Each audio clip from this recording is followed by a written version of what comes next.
नमस्कार, मी रचना विचारे। यवतमाळ शहरात चक्क सत्ताधारी पक्षांचं युपी राज आपल्याला पाहायला मिळते। नेमकं कसं तेच आता आपण पाहणार आहोत। ते म्हणजे यवतमाळ शहरात सत्ताधारी पक्षाच्या आशीर्वादानेच युपी राज सुरू असल्याची तक्रार खुद्द मुख्यमंत्र्यांकडे आली आहे। वडिलांच्या झालेल्या खुनाची प्रत्यक्ष साक्षीदार असलेल्या मुलीला आणि तिच्या बहिणींना त्रास देण्याचं काम खुन्याच्या गावगुंड साथीदारांकडून सुरू आहे। विशेष म्हणजे पोलिसही या मुलीची तक्रार घेण्याऐवजी त्यांनाच धमकावण्याचं काम करत असल्याचा आरोप या मुलींनी केलाय। पोलिसांनी या दोन बहिणींपैकी एकीवर 307 कलमांखाली आरोप ठेवला असून त्यावर या मुलींनी हायकोर्टातून जामीन मिळवला। त्यानंतर मुंबईला येऊन मंत्रालयात मुख्यमंत्री देवेंद्र फडणवीस आणि गृहराज्यमंत्री दीपक केसरकर यांची सुद्धा भेट घेतली। त्यांच्या कानावर सगळ्या युपी राजची करुण कहाणी या मुलींनी टाकली आणि त्यांच्याकडे आता मध्यस्थीची मागणी सुद्धा केली। आपण व्हिज्युअल्समध्ये आरोपीची सुद्धा खरं तर ही दृश्य पाहू शकतोय। वडिलांच्या झालेल्या खुनाची प्रत्यक्ष साक्षीदार असलेली एक मुलगी आणि तिची बहीण या दोघींनाही त्रास देण्याचं काम आता खुन्याच्या गावगुंड साथीदारांकडून सुरू आहे। मात्र तरी सुद्धा पोलीस या प्रकरणाकडे दुर्लक्ष करत असल्याचं स्पष्ट होतं।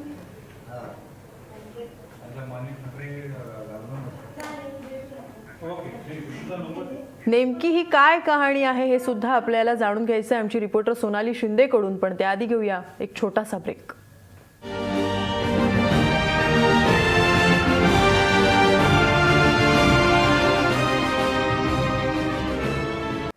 यवतमाळमध्ये सत्ताधारी पक्षाच्या आशीर्वादाने युपी राज नेमकं कसं चालतं हेच खरं तर आपल्याला जाणून घ्यायचे आमची रिपोर्टर सोनाली शिंदेकडून। पण सगळ्यात आधी आमची रिपोर्टर सोनाली शिंदेने श्रुती दिवटे आणि श्वेता दिवटे या दोन बहिणींशी केलेली ही बातचीत आपण पाहूया।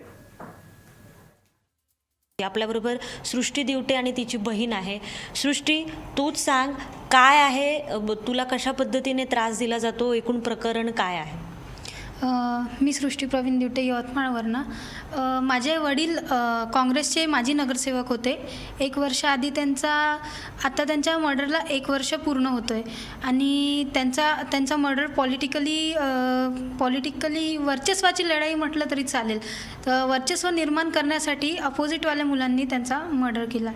तर ही जे आरोपी आहेत, जे आत्ता बेलवर सुटलेले आहेत, ते आम्हाला खूप त्रास देतात। मी या प्रकरणाची आयविटनेस आहेत। घरी धमक्या येत आहेत की तुम्ही महाराष्ट्र सोडून जावा, प्रांत सोडून जावा। SDPOंकडे गेली, SDPO मला दडपण टाकतात की तू हे असं नको, या पद्धतीने नको करू, मी जसं म्हणतो तसंच कर। माझ्यावर दबाव टाकतात की तू स्टेटमेंट चेंज कर। या सर्व प्रकारचा मला त्रास होत आहे। आणि SP सुद्धा गेली होती मी। SP सुद्धा वेगळ्या गैरप्रकारे बोलतात, खराब याच्यात बोलतात, म्हणतात की तुम्ही त्यांना पुरणार नाही। ते खूप पॉवरफुल लोक आहेत आणि खूप काही म्हणजे आमच्यावर ते सुद्धा प्रेशर आणतात। कोण आहेत हे पॉवरफुल लोक? म्हणजे कोण आहेत? कोणी खून केला? तुझं म्हणणं काय? त्यांना काही राजकीय बॅकग्राऊंड आहेत? कोण आहेत ते? त्यांना राजकीय बॅकग्राऊंड असं आहे की जे दोन गुन्हेगार आहेत। पहिला आहे बंटी जयस्वाल आणि त्याचा दारूचा धंदा आहे। पालकमंत्र्यांचे सुद्धा बार्ज आहेत तिथे। तर पालकमंत्री यांना मदन येरावार पालकमंत्री आहे यवतमाळचे, हे सुद्धा यांना वरून खूप आश्रय देतात, सपोर्ट करतात। माझ्या पप्पाच्या केसमध्ये सुद्धा त्यांनी आरोपींना पूर्णपणे सपोर्ट केलेला आहे। ही सृष्टीची लहान बहीण आहे, कशा पद्धतीने तुला त्रास होतोय काय सांग? पप्पांच्या केसमधला एक आरोपी आहे विशाल दुबे म्हणून, त्याला त्याचा वाढदिवस साजरा करण्यासाठी गव्हर्मेंट हॉस्पिटलला आणलं गेलं। तर ते माझ्या घराजवळच आहे। तर तिथे मुलं यायचे आणि घराबाहेरून घरट्या घालणं, शिट्ट्या वाजवणं, तिथनं चक्कर मारणं, घराच्या बाहेर पडणं सध्या खूप कठीण झालेलं आहे। सृष्टीचं म्हणणं आहे की पालकमंत्री जे आहेत त्यांच्या सपोर्टने या गोष्टी घडतात असं तुझं म्हणणं आहे। आत्ता तू कुठे कुठे तक्रारी केल्यात? आज तू नेमकी कोणाला भेटलीस? काय तुला उत्तरं मिळाली? मला सावंत सरांनी हेल्प केलेली आहे। सावंत सर मला आधी दीपक केसरकरजी त्यांच्याकडे घेऊन गेले आणि त्यांनी मला म्हटलेलं आहे की मी चांगल्या प्रकारे कारवाई करणार याच्यात। आणि त्यांनी माझ्यासमोर IG ला फोन केला होता आणि त्यांना म्हटलं की या मुलींना सुरक्षता द्यावा। आणि ते बोलले की जर तुम्हाला यानंतरही सॅटिस्फॅक्शन नाही झालं आणि सुरक्षता नाही भेटली तर तुम्ही या माझ्याकडे, मी डायरेक्ट DGला बोलणार आणि तुम्ही DGला भेटा। मुंबईहून video journalist Narayan sir, Sonali. लगेचच परत भेटूया, पण त्याआधी घेऊया एक छोटासा ब्रेक।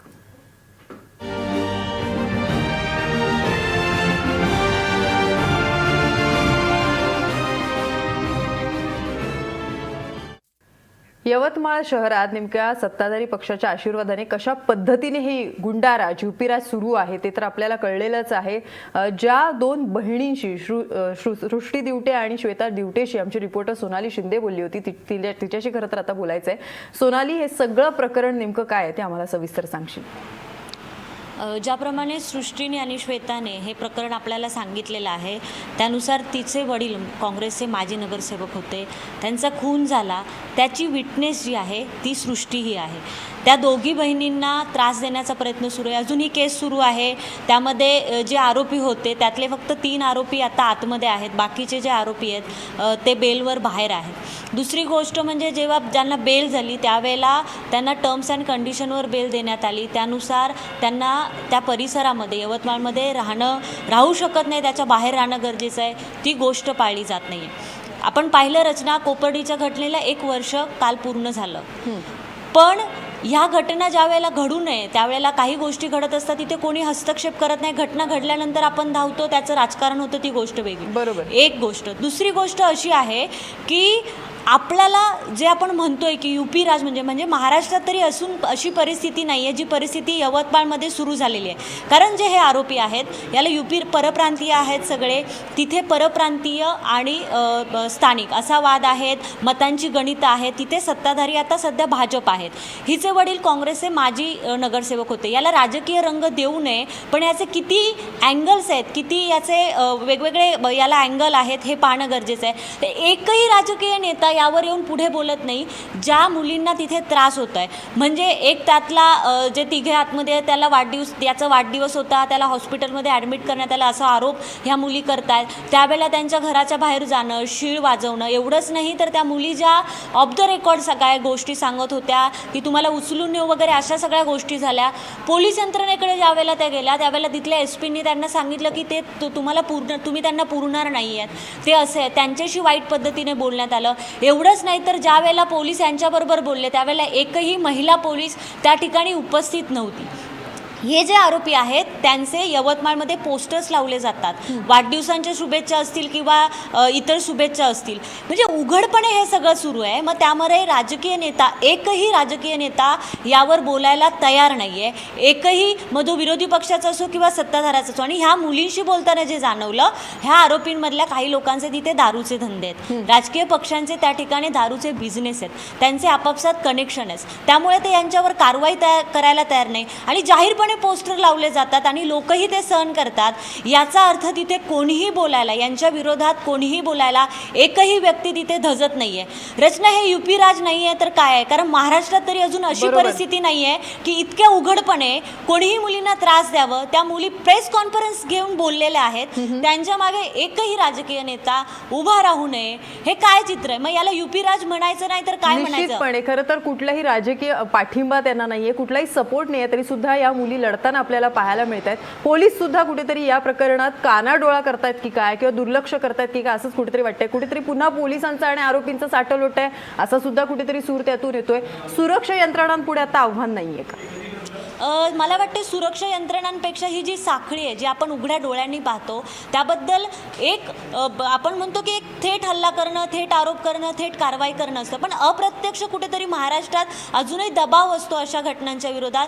तो कुठेतरी यवतमाळसारख्या गोष्टीमधून नाहीसा होऊ लागला आणि हे जास्त घातक आहे असं म्हणावं लागेल. आज काल त्यांनी देवेंद्र फडणवीस आणि गृहराज्यमंत्री दीपक केसरकर यांच्याकडे तक्रार केली आहे. दीपक केसरकरांनी आम्हाला चांगला प्रतिसाद दिला आहे असं त्यांचं म्हणणं आहे. त्यांनी आयजींना सुद्धा फोन केला होता. पण शेवटी रचना, प्रश्न असा आहे की वरतून नेते किंवा त्या विभागाचे मंत्री फोन करतील, पण खालची जी यंत्रणा आहे जिथे त्यांच्यावर कोणाचंही दडपण राहिलेलं नाही आहे, सत्तेचा ते फायदा करून घेत आहेत, पैशांचा फायदा करून घेत आहेत आणि दुसरीकडे अशा प्रकारे गुन्हेगारी पार्श्वभूमी असणारे हे लोक आहेत.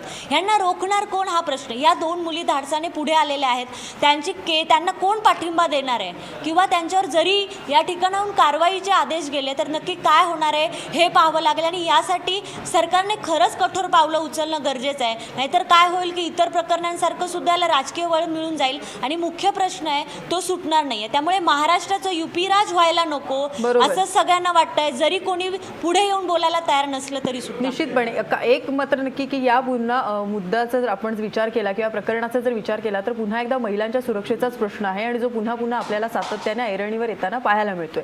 जरी या मुलींनी मुख्यमंत्री देवेंद्र फडणवीसांची आणि गृहराज्यमंत्री दीपक केसरकरांची भेट घेतलेली असली, त्यांनी मध्यस्थीची मागणी सुद्धा केलेली असली, तरी आता सगळ्यात महत्त्वाचा असा प्रश्न उरतोय तो म्हणजे या मुली आता पुढे कोणत्या भूमिकेने जाणार आहेत. नाही, सध्या त्यांनी तरी जी भेट घेतलेली आहे त्यावर ते समाधानी आहेत. त्यांना ज्या इतर संघटना मदत करतायत किंवा इतर जे लोक मदत करतायत, ज्यामध्ये ब्रिगेडियर सुधीर सावंत हे त्यांची भेट त्यांनी घडून आणली. त्यांनी असं सांगितलेलं आहे की 6 ऑगस्टपर्यंत जर काही याबद्दल झालं नाही, त्या मुलींना जर सुरक्षा दिली नाही आणि याची जर CBI चौकशी झाली नाही, कारण स्थानिक पातळीवरून याची निष्पक्षपणे चौकशी होईल याची खात्रीच आता उरलेली नाही आहे. त्यामुळे CBI चौकशीची आणि त्या मुलींना सुरक्षा पुरवण्याची मागणी केलेली आहे. आता ह्या जर मागण्या 6 ऑगस्टपर्यंत जर पूर्ण झालेल्या नाही झाल्या तर तिथल्या नागरिकांच्या वतीने तिथे निदर्शनं करू आणि आम्ही पुढची कारवाई करू, पुढचे पावलं निश्चितपणे उचलू असं त्या सगळ्यांचं म्हणणं आहे. त्यामुळे कालच्या प्रतिसादानंतर तरी त्या समाधानी आहेत, पण आता त्याची कृती काय होते हे पाहावं लागणार आहे, कारण याची सुनावणी सुरू आहे. कारण जे 3 आरोपी आतमध्ये आहेत त्यांच्यासाठी सुद्धा बेलची मागणी होतीये, ती होऊ नये म्हणून हे लोक विरोध करतायत. ह्या मुलींवर, ह्याच्यातल्या एकीवर असा आरोप करण्यात आला, 307चं कलम लावण्यात आलं की तिने ह्या आरोपींपैकी आरोपींच्या साथीदारांपैकी एकाच्या डोक्याला बंदूक लावली. आता ती मुलगी बघा, 19-20 वर्षाची जी मुलगी असेल आणि जिच्यावर ज्या वेळेला तक्रार झाली तो मागचा कालखंड, आणि त्या मुलीने कोणाच्या तरी डोक्याला बंदूक लावली. इतके बाळबोध आरोप त्यांच्यावर लावलेले आहेत. आता एकच आहे की या प्रकरणात त्या मुलींना कशा पद्धतीने न्याय मिळतो हेच पाहणं खरं तर महत्त्वाचं आहे. थँक्स सोनाली, आमच्याशी बोललीस त्याबद्दल. अजूनही आपल्याला पुढे या गोष्टी खरं तर जाणून घ्यायच्या आहेत, पण त्याआधी घेऊया एक छोटासा ब्रेक.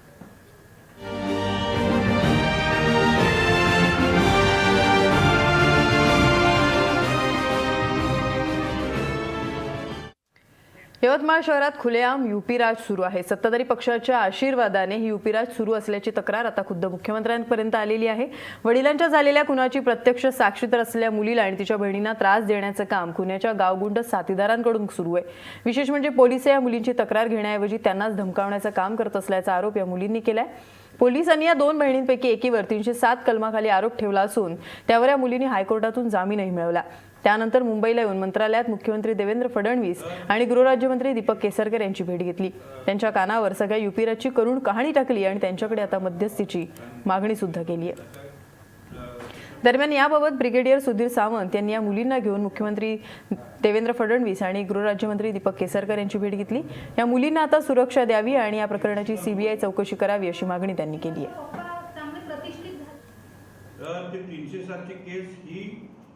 कुठलेही राजकीय नेत्याच्यावर बोलत नाही, म्हणून मी यांना घेऊन दीपक केसरकर यांच्याकडे गेलो. ते आमच्या जिल्ह्याचे पालकमंत्री असल्यामुळे त्यांना माहिती आहे कसं डील करायचं आणि त्यांनी चांगल्या प्रकारे सगळा अभ्यास केला, त्या अधिकाऱ्यांना सांगितलं आणि आदेश दिलेला आहे. आता प्रश्न एवढाच आहे की या आदेशाचं काय होतं हे बघायचं आहे. मी SP तिथनं काढून टाका म्हटलं, त्याच्यावर चौकशी करा म्हटलं, कारण अशा प्रकारे निर्लज्जपणे महिलावर असे धमकी देणारा SP IPSला लायक नाही आहे. दुसरं CBIकडे दिला लागेल. पोलीस आता यांच्या विरोधात आहेत, यांच्यावर 307चा गुन्हा गाठला. फक्त त्या श्वेतानी काय केलं नसताना त्याच्याकडे बंदूक वगैरे नाही. 307 म्हणजे ग्रीवियस हर्ट. जोपर्यंत जखम होत नाही तोपर्यंत हा गुन्हा घालता येत नाही. तर पोलिसांनी ती पिस्तूल दाखवली म्हणून याच्यावर खोटा गुन्हा घालले. यवतमाळ हे गुंडाराज आहे, UPचं गुंडाराज आहे पूर्णपणे. आता त्याची सफाई करावी लागणार आहे.